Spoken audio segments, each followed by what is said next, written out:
Hi everyone, welcome to this Find a Job career clip. My name is Jörg, which is German for George, here at Find a Job in Germany in Berlin. And today I'm going to talk about why really the majority of CVs are not as good as they could be and quite frankly should be. And there's two reasons for that.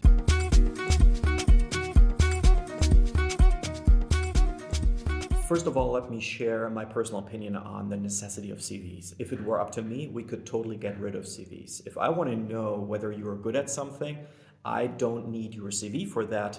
I much rather put you to the test and check your skills on the daily activities that you'll be performing at my company. But sadly enough, that is not the reality and the world that we live in. Until now, most of the companies, and you know that, still require a CV of some form.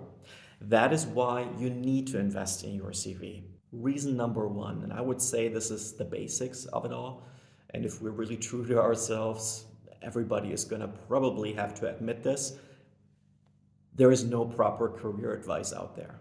When was the last time that you ever received any professional career advice on how to come up with a professional CV which meets the requirements of the job market? I know how it is here in Germany.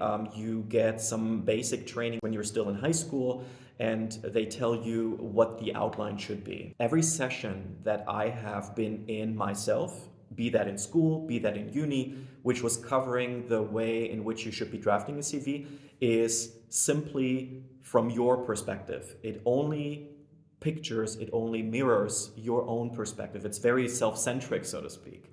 But what you should do instead, what you need to do instead, is to put yourself into the shoes of the company that will be receiving your CV, the person that will be screening your CV as the first person to actually have your CV in front of them, and who's eventually going to have to make the decision on whether to push you to the next round or not. Because HR is the gatekeeper to the hiring manager, who will then eventually probably meet you in the second round.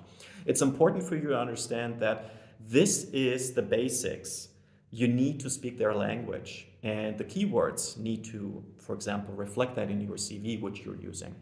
Quite frankly, again, most of the advice that we ever receive is not steered towards that. So to wrap this up, there is really no professional career advice like this out there. At least not the kind of advice that would be taking HR perspectives as much into consideration as you need to do it for your CV.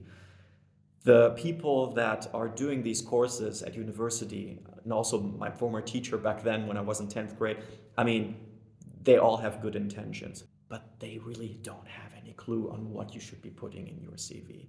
And this is why the recruiter's perspective matters so much. I need to know exactly what it is that you're good at and what you bring to the table. And you should give me really 3 to 4 to 5 really good reasons in your CV why I should be pushing you to the next round.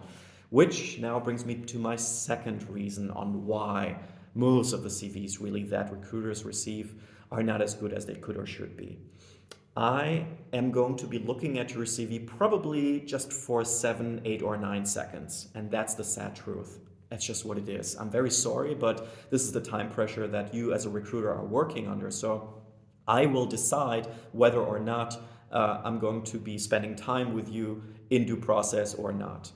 And for that, again, I need to know exactly what it is that you're good at and what you bring to the table. Now, what do I mean by what you bring to the table? I need to understand what you're capable of. I need to understand right away that you have ideally already solved very, very similar problems, or ideally the same problems that we at our company, any company that I'm working for in HR as a recruiter, for example, that we are solving.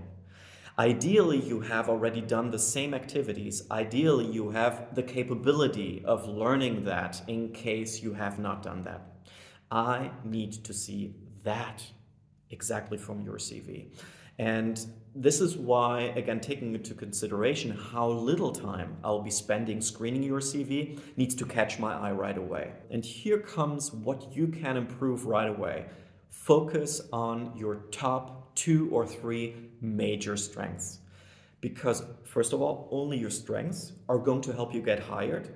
And second of all, if you put too many things in your CV, which are not even related possibly to each other, it's just going to be confusing and it's not going to carve out your sweet spot. So again, your CV will be the basis of everything that you do afterwards in order to get invited to an interview, in order to perform during those interviews. I'm sure I'm going to be sharing more advice like this over the next couple of videos. Until then, thanks for following and see you next time.